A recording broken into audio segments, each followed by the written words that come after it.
오늘의 헤드라인입니다. 과기정통부 종합감사에서는 포털 실시간 검색 논란과 화웨이 장비 보안 문제 등이 도마 위에 올랐습니다. 하지만 조국 전 법무부 장관 이슈 등으로 국감 본연의 정책 질의는 상대적으로 부족해 반쪽짜리 국감이라는 비판을 면피 힘들어 보입니다. 50억 원이 투입된 국책연구과제 2건이 엉뚱한 연구 성과를 냈는데도 과기부가 면죄부를 줬다는 소식 전해드렸는데요. YTN 사이언스의 보도가 나가자 과기부는 한국연구재단의 연구 성과의 허위를 검증하고 재평가하라고 지시했습니다. 1년도 채 남지 않은 도쿄올림픽이 뜻밖의 복병을 만났습니다. 후쿠시마 방사능 우려가 커진 데다 한여름 도쿄의 불볕 더위 때문에 국제올림픽위원회가 마라톤 개최지를 삿포로로 변경할 것을 시사했기 때문입니다. 국내 연구팀이 국내외 영화 40편을 대상으로 남녀 캐릭터의 성별 편향성을 분석했습니다. 분석 결과 여성보다 남성이 더 오래 등장하고 평균 연령도 여성 캐릭터가 더 어리게 나오는 등 여성을 편향적으로 묘사하고 있는 것으로 나타났습니다. 자세한 내용 과학 본색에서 알아봅니다.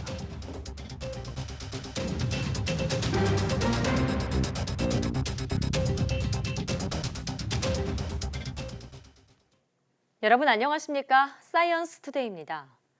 과학기술정보통신부 종합감사가 국회에서 진행되고 있는데요. 네, 오늘 국감에서는 포털 실시간 검색어와 화웨이 장비 보안 문제 등이 도마 위에 올랐습니다. 취재기자 연결해서 자세한 내용 알아보겠습니다. 최소라 기자. 네, 최소라입니다. 네, 국감 내용 전해주시죠. 네, 오늘 과기정통부 종합감사에서는 지난 2일 논란이 된 포털 실시간 검색어 논란이 재점화됐습니다. 야당 의원들은 댓글 조작으로 실시간 검색어가 내년 총선에 영향을 줄 우려를 지적했습니다. 이에 따라 선거 기간만이라도 이를 폐지하자는 주장이 나왔습니다. 이에 대해 최기영 과기정통부 장관은 선거 기간 실시간 검색어 폐지는 선거관리위원회 소관사항이라 개입이 어렵다고 답했습니다. 또 CJ 헬로와 티브로드 등 유료 방송 통합에 따른 알뜰폰 문제에 대한 대응을 묻는 질의도 쏟아졌습니다. 이와 관련해 최 장관은 알뜰폰 문제는 인지하고 있다며 LGU 플러스의 CJ 헬로 인수로 알뜰폰 시장에 문제가 생기지 않도록 내부적으로 검토하고 있다고 밝혔습니다. 또 중국 통신장비 업체 화웨이 장비와 관련한 보안 우려가 제기됐지만 최 장관은 문제가 확인되지 않았다며 신중한 모습을 보였습니다. 지난 2일부터 시작한 과기정통부 국정감사는 오늘 종합감사로 사실상 막을 내렸습니다.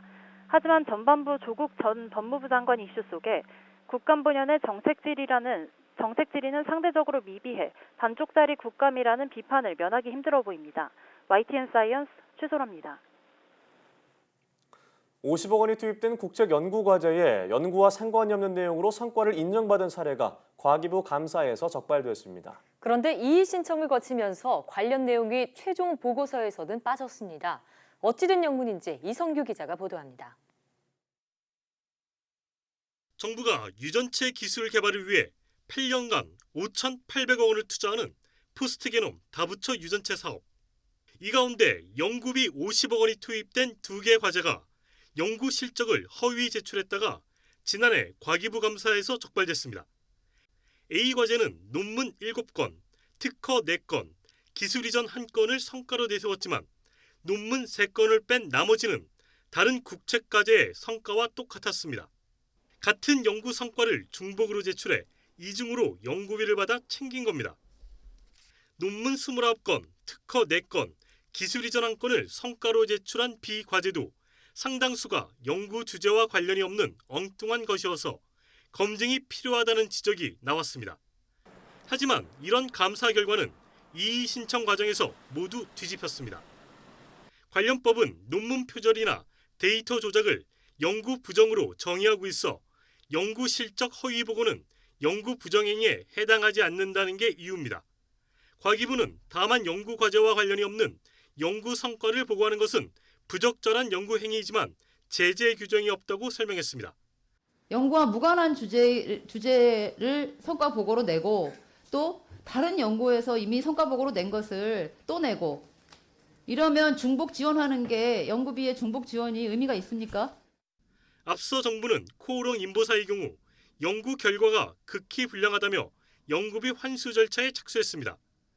이에 따라 이번 건도 연구 성과를 재검토해 연구비 환수 등의 조치를 취해야 한다는 지적이 나오고 있습니다. YTN사이언스 이성규입니다. 과학기술정보통신부가 연구 성과를 허위 제출한 교수에게 면죄부를 줬다는 YTN 보도와 관련해 연구 성과 평가를 다시 하기로 했습니다. 과기정통부 관계자는 과기부 감사관실이 직권으로 처분을 취소한 연구 성과 허위 서류 제출 2건과 관련해 한국연구재단에 성과 허위 여부를 검증하고 재평가할 것을 요구했다고 밝혔습니다. 앞서 YTN 사이언스는 각각 25억 원씩 50억 원의 정부 예산이 투입된 2건의 과제가 엉뚱한 내용으로 성과를 인정받아 과기부 감사에서 적발됐지만 이의 신청 후 석연치 않은 이유로 직권으로 처분이 취소돼 논란이 됐다고 보도했습니다. 이병건 한국과학기술연구원 키스트 원장이 연구원 내 조형물에 새겨진 조국 전 법무부 장관 딸의 이름을 삭제할 방침이라고 밝혔습니다. 이 원장은 국회 과학기술정보방송통신위원회 종합감사에 출석해 삭제 기준을 만들고 조형물에 이름이 오른 2만 6천 명을 전수조사해 대상자에 대해 삭제 결정을 내릴 계획이라고 말했습니다. 앞서 지난 11일 자유한국당은 키스트를 거쳐간 이들의 이름이 새겨진 조형물에 이 일만 출입한 인턴인 조 장관의 딸 이름도 올라간 것을 그냥 놔둬야 하느냐며 삭제를 요구했습니다. 이에 더불어민주당은 키스트가 직접적 계약을 맺은 이들의 이름이 전산으로 자동 추출된 것으로 조형물에서 조 전 장관 딸 이름만 빼는 건 곤란하고 빼려면 기준을 만들어야 한다고 지적했습니다. 한국과학기술연구원 키스트는 조국 전 법무부 장관의 딸에게 인턴 증명서를 허위로 만들어준 이광렬 기술정책연구소장을 지난 16일 보직에서 해임했습니다. 키스트 측은 이 소장이 인턴 증명서 허위 발급으로 빚어진 사태에 대한 책임을 지고 사퇴하겠다는 뜻을 밝혔고 이병건 원장이 받아들였다고 전했습니다. 이 소장은 무보직 연구원 신분으로 근무하게 되며 진상조사 후 징계위원회에서 정식 징계가 이뤄질 것으로 알려졌습니다. 이 소장은 조 전 장관의 부인 정경심 동양대 교수와 초등학교 동창입니다. 지난 2013년 정 교수 부탁을 받고 키스트에서 이틀만 인턴으로 근무한 딸 조민 씨에게 3주 동안 근무했다는 내용의 허위 증명서를 이메일로 발급해준 의혹을 받고 있습니다.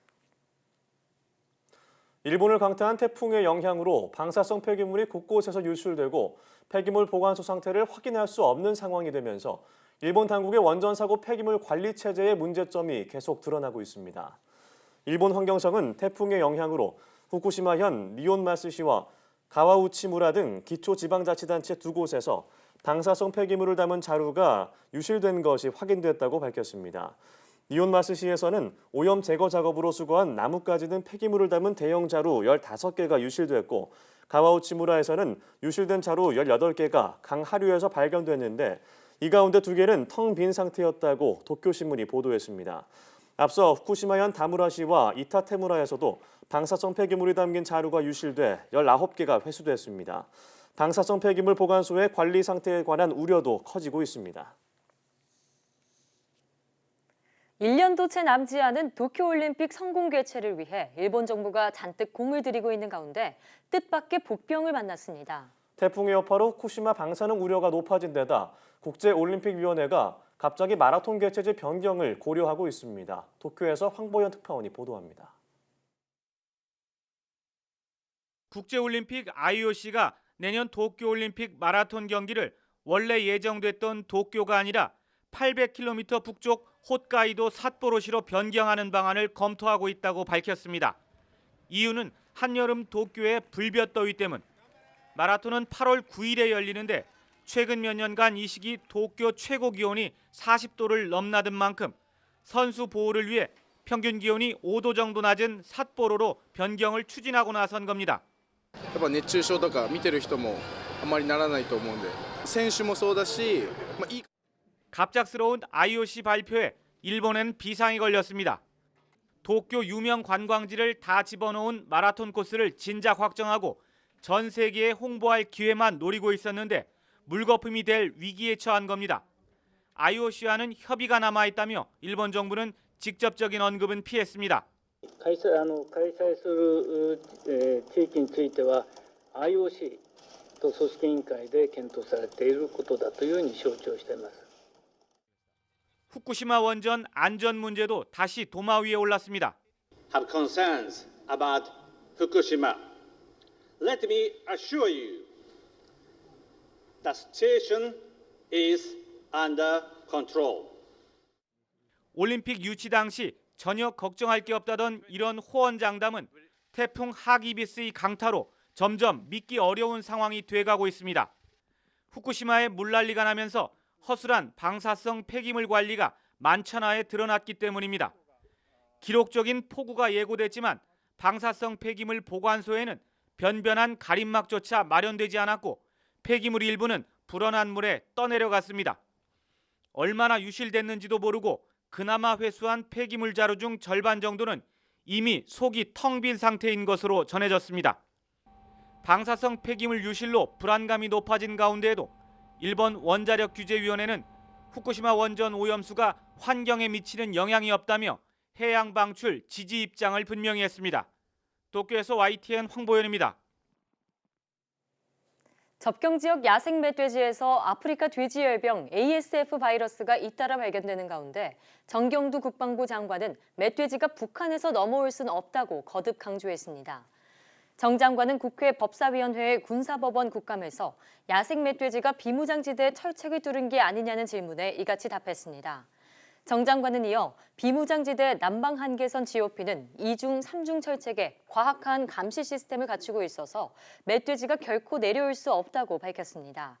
정 장관은 그러면서 조류나 들쥐 등을 통해 멧돼지 사체의 바이러스가 전파될 수도 있는 만큼 명확한 역학조사를 통해 대응해야 한다고 덧붙였습니다. 경기도 파주와 연천 민통선 안에서 아프리카 돼지열병 바이러스에 감염된 야생 멧돼지 폐사체가 또다시 발견됐습니다. 특히 파주 지역에서 바이러스가 발견된 건 이번이 처음이어서 방역 당국이 긴장하고 있습니다. 황선욱 기자입니다. 경기도 연천군과 파주시에서 감염된 멧돼지 폐사체가 또 나왔습니다. 연천군에서 폐사체가 발견된 지역은 왕직면 강서리로 지난 12일 감염된 폐사체가 나왔던 곳에서 불과 80여 미터 떨어진 곳입니다. 파주가 더 문제입니다. 연천과 철원 이외 지역으로는 파주에서 처음으로 바이러스에 감염된 폐사체가 나왔기 때문입니다. 지금까지 감염된 멧돼지 폐사체 발생 지역은 모두 9곳으로 늘어났습니다. 이에 따라 경기 북부 지역을 중심으로 야생 멧돼지 사이에 아프리카 돼지 열병이 빠르게 퍼지는 게 아닌가 하는 우려가 나오고 있습니다. 방역 당국은 감염된 폐사체 발견 지역이 한 곳을 빼고 모두 민통선 안쪽인 점에 주목하고 있습니다. 민통선 밖이라고 더 이렇게 좀 확산되는 것 같고 여기까지는 아니구나 그런 차이가 있는 거죠. 만에 하나 민통선 바깥 남쪽에서 감염된 멧돼지 발생이 늘어날 경우 바이러스가 크게 확산할 가능성이 있는 만큼 멧돼지를 없애는데 온 힘을 쏟고 있습니다. 민관군 포획팀은 지난 15일부터 48시간 동안 접경 지역에서 멧돼지 126마리를 사살하고 포획 효과 등을 분석하고 있습니다. YTN 황순욱입니다. 아프리카 돼지열병 사태 속에 도심에 멧돼지가 잇따라 출몰해 시민과 경찰관이 다쳤습니다. 일부 멧돼지는 포획하지 못하고 달아나면서 주민들이 불안해하고 있습니다. 이성우 기자입니다.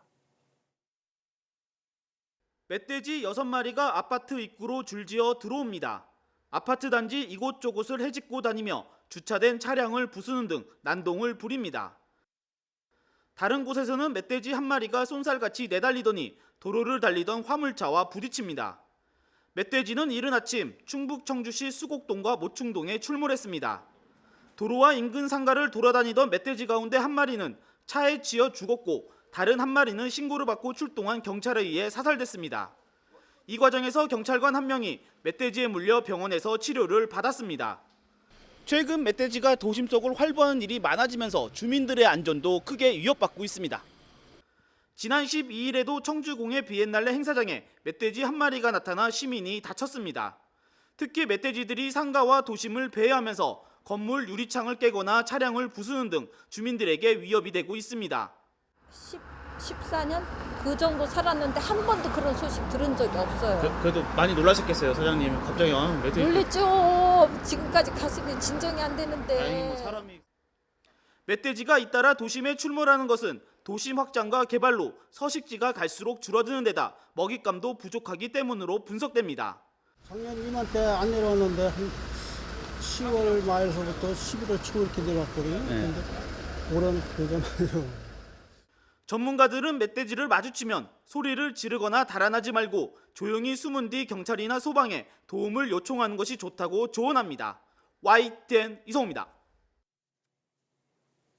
보건당국이 쯔쯔가무시병, 중증 열성 혈소판 감소 증후군 등 진드기나 설치류가 옮기는 감염병에 대한 주의를 당부했습니다.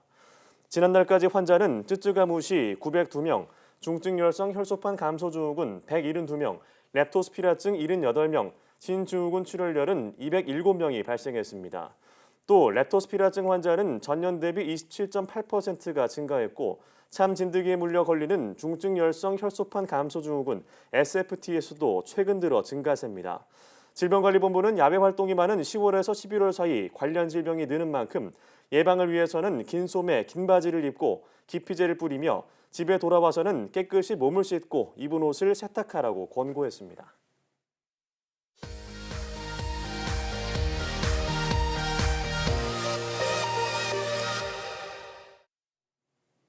화제의 뉴스를 골라 과학 기자의 시선으로 분석하는 과학 본색 시간입니다. 네, 스튜디오에 이혜리 기자 나와 있습니다. 어서 오세요. 안녕하세요. 안녕하세요. 네, 오늘은 어떤 이야기를 나눠볼까요? 네, 이제 주말이죠. 사실 주말 요즘 날씨도 너무 좋고 해서 네. 여가 활동 계획하시는 분들 참 많을 것 같고요. 특히나 뭐 영화 보시려고 이번 주말에 계획하신 분들도 많을 것 같습니다. 네. 그래서 오늘은 영화와 관련된 재미있는 과학적인 연구에 대한 이야기 나눠보도록 하겠습니다. 네, 저도 영화 참 즐겨 보는데 네. 영화에 대한 과학적인 연구라니 뭔가 좀 어울리지 않는 것 같기도 하고요. 어떤 내용인가요?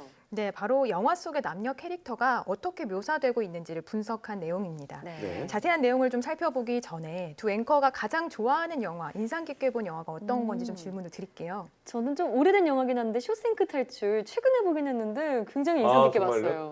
최근에 봤다고요? 예. 되게 좋은 영화죠. 네. 저는 아직 그 다크나이트를 넘는 영화는 아직 못 본 것 같아요. 다크나이트. 저의 인생 영화입니다. 네.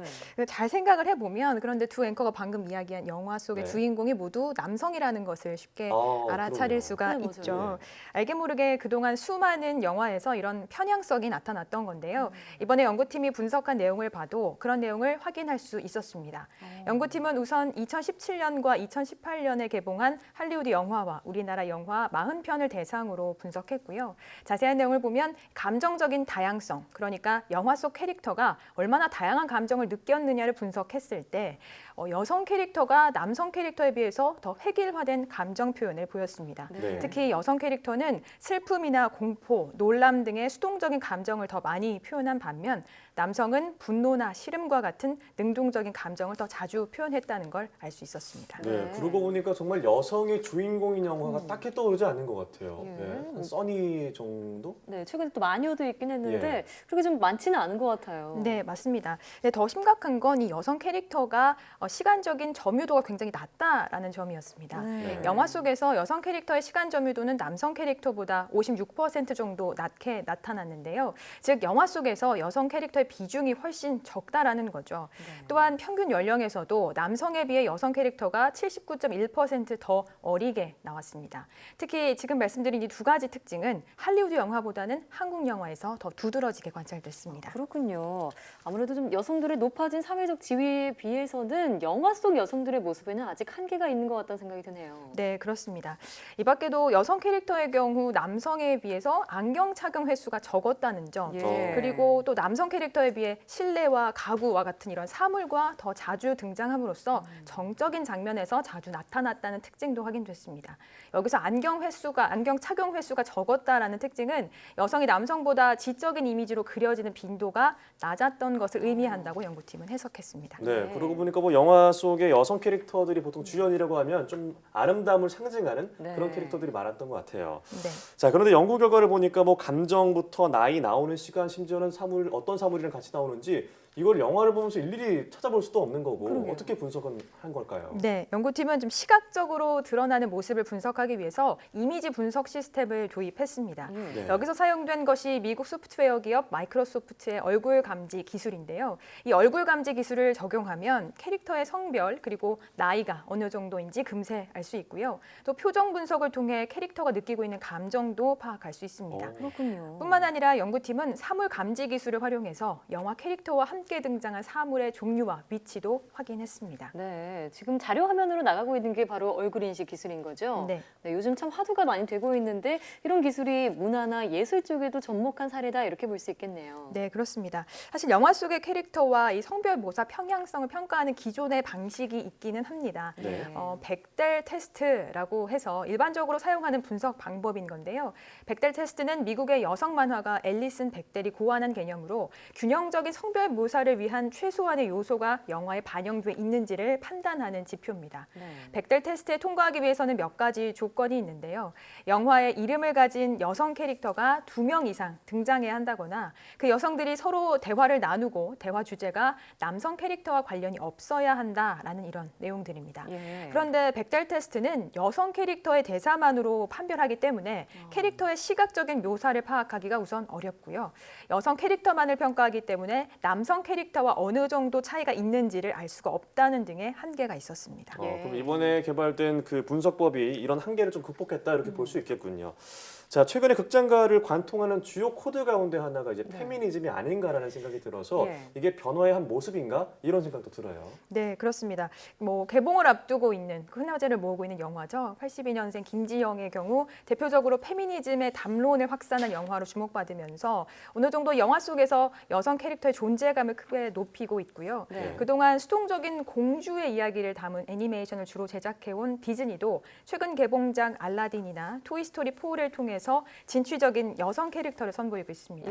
물론 이런 현상을 두고 일부 해석의 차이를 보이거나 반발하는 기류도 있긴 하지만요. 상대적으로 그동안 소외되어 온 여성 캐릭터가 재조명을 받고 있다는 측면에서 중요한 의미를 지녔다라고 볼 수 있겠습니다.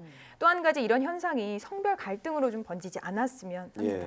이번에 연구 결과를 낸 연구팀은 영화라는 매체가 대중들의 잠재의식에 큰 영향을 미친다라는 점을 강조했는데요.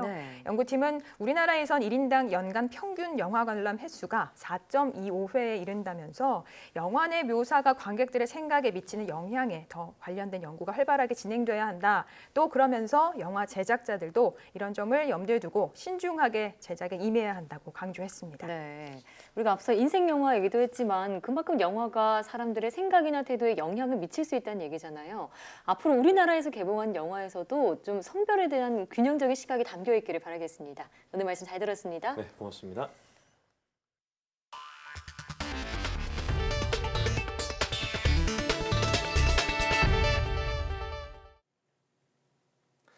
연예인 설리의 죽음으로 손가락 살인으로까지 불리는 인터넷 악플의 심각성이 다시 부각되고 있습니다. 네, 인터넷 실명제를 다시 도입하고 악플을 유발하는 기자의 자격 정지를 요구하는 청와대 청원까지 올라왔는데요.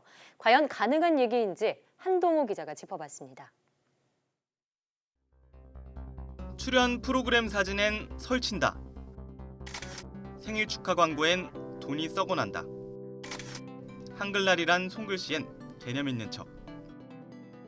고 최진리 씨, 설리의 인스타그램에 여전히 남아있는 댓글들, 이른바 악플입니다. 악의적 댓글과 허위사실 유포를 막기 위해 도입됐던 인터넷 실명제. 시행 5년 만인 2012년 헌법재판소 위헌 결정에 따라 폐지됐습니다. 표현의 자유가 위축되고 개인정보가 유출될 수 있다는 이유였습니다. 인터넷 이용자에게 본인 확인을 강제하는 것은 익명으로 표현할 자유를 지나치게 제한하는 것이어서 위헌이라는 것입니다. 하지만 지금이라도 새로운 법을 만들면 실명제 도입은 가능합니다. 실제로 2년 전 인터넷 실명제가 포함된 정보통신망법 개정안이 발의되기도 했습니다. 법안은 무산됐지만 시대 상황과 여론에 따라 재도입 가능성은 열려 있습니다. 인터넷 실명제가 도입된 2007년 7월 한 포털 사이트 게시판을 대상으로 시행 전후 20일을 비교했습니다. 게시글은 표본수가 적어 유의미한 결과가 나오지 않았지만 댓글의 경우 비방 내용은 26.8%에서 23.4%로 줄었고 욕설 표현은 5.1%에서 2.1%로 비교적 크게 감소했습니다. 악플을 줄이는데 어느 정도 효과가 있다는 얘기입니다. 반면 게시판에 올라오는 전체 글의 양도 크게 감소했습니다. 게시글은 70% 급감했고 댓글 수는 절반으로 떨어졌습니다. 실명제라는 부담 때문에 자기 검열을 해서 그런 거라면 헌법재판소 판단처럼 표현의 자유가 위축됐다고 볼 소지는 있습니다. 타인의 권리인 법익을 침해하지 않는다면 가능한 넓게 말할 수 있는 권리를 보장하는 것은 현대 헌법에 있어서의 주요 내용이라고 볼 수가 있겠습니다. 이른바 손가락살인의 가해자는 또 있습니다. 자극적인 제목과 선정적인 사진, 한 사람의 죽음마저도 클릭수 올리는 도구가 됐습니다. 이 때문에 기자 자격 정지를 요구하는 목소리가 나오지만 현실적으로 불가능합니다. 기자 자격을 부여하는 공적인 기관은 없기 때문입니다. 결국 언론중재위원회나 형사, 민사소송으로 책임을 묻거나 해당 기자와 언론사에 끊임없는 비판의 목소리를 내야 합니다. YTN 한동우입니다. 최근 해외 언론과 국내 인터넷 커뮤니티를 중심으로 갤럭시 노트 10과 갤럭시 S10에 특정한 실리콘 케이스를 씌우면 누구나 잠금을 풀 수 있다는 의혹이 제기됐습니다. 삼성이 오류를 인정하고 소프트웨어 업데이트를 통해 문제를 해결하겠다고 밝혔습니다. 이지은 기자가 보도합니다. 지난 8월 출시돼 큰 인기를 끌고 있는 삼성전자의 갤럭시 노트 10입니다. 퀄컴과 함께 개발한 초음파 지문 인식으로 잠금을 풀도록 되어 있습니다. 그런데 지난달 국내의 한 IT 게시판에 갤럭시 노트 10의 지문 인식이 손쉽게 뚫렸다는 글이 올라오기 시작했습니다. 지난 13일에는 영국 언론 더선이 누구나 갤럭시 S10의 지문 인식을 풀 수 있다는 제보를 보도했습니다. 앞뒷면을 닷없는 실리콘 케이스를 씌웠더니 남편이 부인 휴대전화에 은행 앱까지 들어갈 수 있었다는 내용입니다. 이어 미국 포브스지도 갤럭시 노트 10에서 큰 안전 허점이 발견됐다고 보도했습니다. 의혹이 커지자 삼성전자는 지문인식 프로그램에 오류가 있다는 사실을 인정했습니다. 다만 기기 결함은 아니고 소프트웨어 문제라고 밝혔습니다. 특정 실리콘 케이스를 씌우고 휴대전화 화면을 누를 때 케이스의 패턴과 지문이 함께 인식된 후 등록돼 발생한 현상이라는 설명입니다. 또 소프트웨어 업데이트로 보완할 수 있는 문제라면서 며칠 안에 해결 가능하다고 덧붙였습니다. 하지만 삼성전자의 해명에도 불구하고 각종 개인정보뿐 아니라 금융보안과도 직결된 스마트폰의 안전이 손쉽게 뚫릴 수 있다는 사실이 확인됐다는 점에서 파장은 적지 않을 것으로 보입니다. YTN 이진입니다. 피부의 각질층이 비정상적으로 두꺼워지는 질환, 건선이 암 발생과 연관이 있다는 연구 결과가 나왔습니다. 영국 맨체스터대 연구팀은 58건의 건선 관련 연구 자료를 분석한 결과 건선 환자의 암 발생률이 정상인보다 최대 11배까지 높았다고 밝혔습니다. 연구팀은 건선 환자의 모든 암 발생률은 정상인보다 1.18배 높았고 건선이 심한 사람은 1.22배 높았다고 말했습니다. 특히 심한 건선 환자는 피부암의 일종인 편평세포암 발생률이 11배 이상, 식도암과 간암 발생률이 약 2배, 췌장암 발생률이 1.45배 높았습니다. 연구팀은 건선에 의한 만성염증이 암을 유발하거나 건선으로 인한 스트레스와 이로 인해 증가한 흡연, 과음, 비만이 암의 위험 요인으로 작용했을 수도 있다고 추정했습니다. 작물 재배와 수확 등 농업 활동이 고혈압과 당뇨와 같은 질환 관리에 효과가 있는 것으로 나타났습니다. 농촌진흥청은 최근 생활습관성 질환자 14명을 대상으로 일주일에 1회 회당 4시간씩 치유농업 프로그램을 진행한 결과 이 같은 결과를 얻었다고 밝혔습니다. 프로그램 참여자들은 치유농업 활동을 하면 안정과 이완 지표가 오르고 긴장과 스트레스, 혈당과 나쁜 콜레스테롤 수치는 낮아졌습니다. 혈액 속 요산이 관절에 쌓여 통증을 유발하는 통풍을 제대로 치료하지 않으면 사망 위험이 2배 이상 커지는 것으로 나타났습니다. 스페인 크루세스 대학병원 연구팀은 통풍 환자 1,193명의 의료 기록을 분석한 결과 이같이 나타났다고 밝혔습니다. 연구팀은 조사 환자들의 혈중 요산 수치는 평균 1데시리터에 9.1mg이었는데 이 가운데 권장 혈중 요산 수치인 1데시리터에 6mg까지 내리지 못한 환자는 내린 환자보다 사망 위험이 2.33배 높았다고 말했습니다. 심혈관 질환에 의한 사망 위험만을 봤을 때는 이들의 사망 위험이 2.05배 높았습니다. 뇌 신경 활동이 과도해지면 수명이 단축된다는 연구 결과가 나왔습니다. 미 하버드대 의대 연구팀은 사람과 동물 실험을 통해 이 같은 사실을 밝히고 뇌신경을 자극해 수명을 단축하는 단백질도 규명했다고 밝혔습니다. 연구팀은 사망자 수백 명의 뇌를 분석한 결과 85살을 넘겨 장수한 사람은 신경 자극 관련 유전자 발현이 60, 70대에 사망한 사람보다 낮았다고 말했습니다. 이어 100살을 넘겨 장수한 사람의 뇌세포에서 7, 80대에 사망한 사람보다 많은 양의 레스트 단백질이 발견됐는데 동물에서 이 단백질의 발현을 차단하면 신경활동이 증가해 조기에 사망하는 것으로 확인됐습니다. 이번 발견이 레스트 단백질 등을 표적으로 하는 약 개발로 이어진다면 수명 연장은 물론 알츠하이머병이나 조울증 치료에도 도움이 될 것으로 보입니다. 5억여 년 전에 살았던 삼엽충이 일렬로 이동하는 모습이 담긴 화석이 발굴됐습니다. 프랑스 리옹 일대학 연구팀은 모로코의 한 지층에서 4억 8천만 년 전 바닷속에 살던 고대 삼엽충이 일렬로 이동하는 모습이 담긴 화석을 발굴했다며 논문을 통해 이를 공개했습니다. 화석 속에는 몸 길이 16에서 22mm의 앞쪽과 양쪽 등의 긴 가시가 달린 암픽스 삼엽충 22마리가 한 줄로 이동하는 모습이 담겨 있습니다. 연구팀은 삼엽충들이 가시가 서로 닿은 채 발견됐다며 시각이 발달하지 않았기 때문에 가시를 통해 촉각이나 페로몬 신호를 교환했을 것으로 분석했습니다. 이번 화석이 잘 보존된 이유로는 삼엽충이 폭풍 때 조용하고 깊은 곳을 찾아 가시로 접촉을 유지하며 이동하다가 갑자기 닥친 침전물에 묻히면서 화석이 됐을 가능성이 크다고 추정했습니다. 혹은 행렬 속 삼엽충이 모두 성체인 점으로 볼 때 알을 낳을 곳을 찾아 집단 이주하는 중이었을 수도 있다고 말했습니다. 식물이 햇빛을 받아 물로 산소를 만드는 광합성 반응의 구체적인 구조가 밝혀졌습니다. 일본 오카야마대 연구팀은 물 분자의 X선을 짧은 시간 조이는 방법으로 물 분자를 분해해 산소를 발생하는 5개 중간 단계 가운데 3개를 규명했다고 밝혔습니다.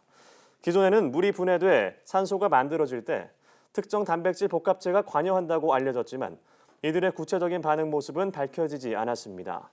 연구팀은 단백질 복합체에 망간이나 칼슘 원자가 일그러진 의자 모양으로 배열되면서 2개의 산소 원자가 결합하기 쉬운 형태가 만들어져 물이 산소로 쪼개진다고 말했습니다.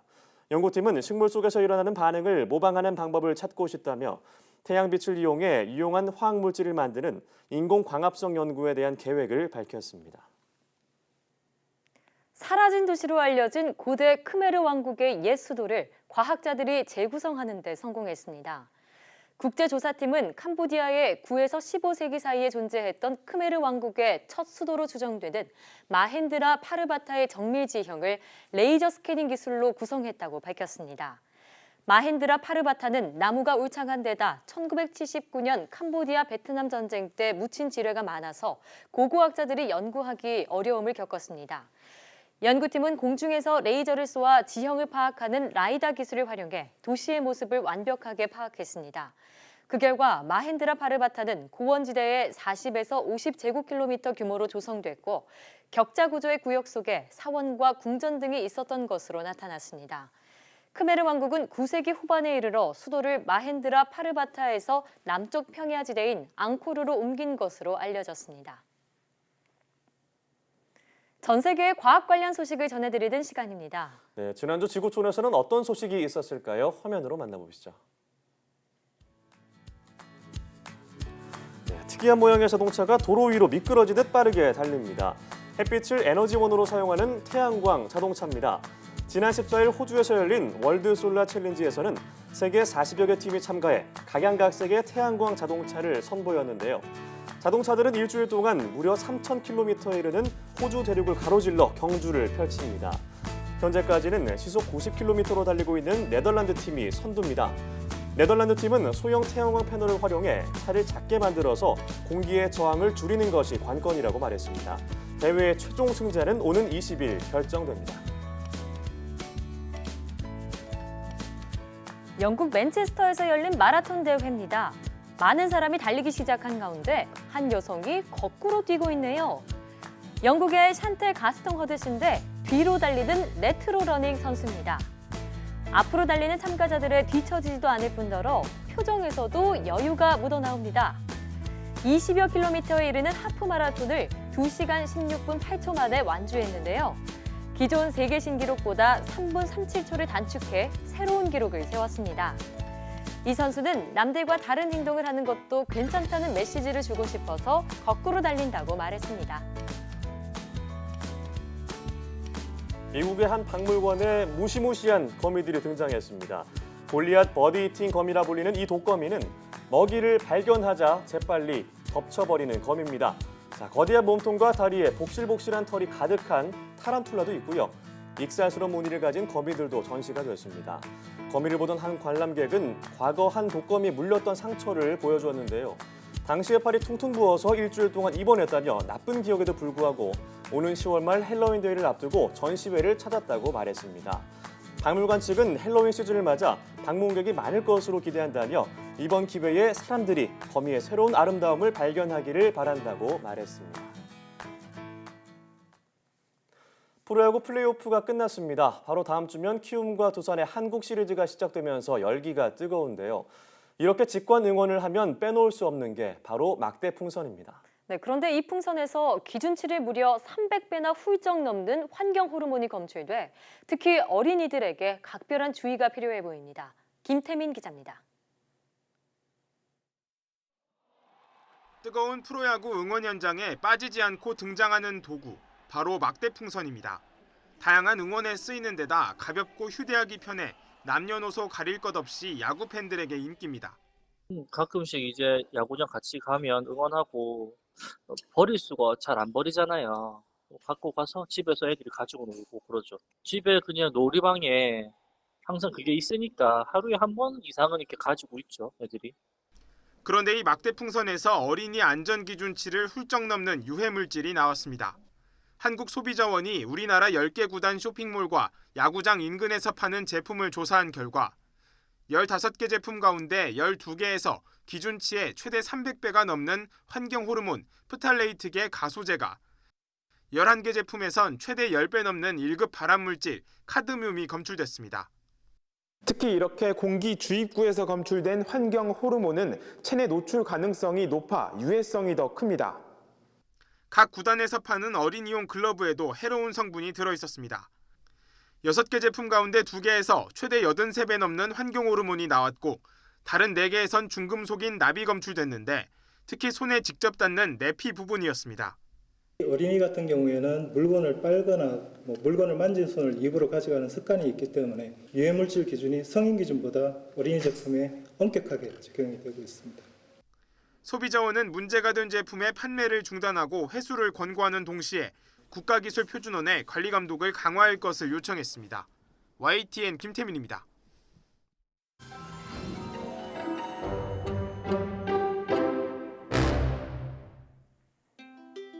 다채로운 과학 문화를 소개하는 과학 산책 시간입니다.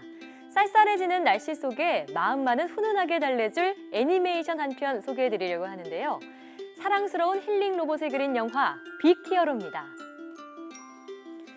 영화의 주인공으로 등장하는 테디와 히로 형제는 이모와 함께 살고 있었습니다. 그런데 형 테디가 사고를 당해 세상을 떠나고 히로는 깊은 슬픔에 잠기게 되는데요. 그때 형이 만든 로봇인 베이맥스가 등장합니다. 베이맥스는 치료용으로 제작돼 풍성하고 따뜻한 마음을 지닌 힐링 로봇인데요. 베이맥스는 형을 잃은 히로를 위해 몸 전체를 스캔해서 어디가 아픈지 파악해 히로의 상처를 치료해 주려고 합니다. 또 베이맥스는 아픔이 치료될 때까지 계속 곁에 있겠다며 히로를 위로해 주는데요. 그 덕에 히로는 마음의 병을 고치고 생명을 소중히 여기는 아이로 성장해 나갑니다. 특별한 우정을 쌓아가던 중 도시가 파괴될 뻔한 위험한 상황에 닥치자 베이맥스는 슈퍼히어로로 업그레이드돼 도시를 구하러 나서는데요. 모험을 그려내는 동시에 로봇인 베이맥스와 인간 히로와의 우정에 더욱 주목하게 하는 영화 빅 히어로. 미래에는 베이맥스처럼 마음 따뜻한 로봇이 나오지 않을까 기대가 됩니다. 지금까지 과학 산책이었습니다.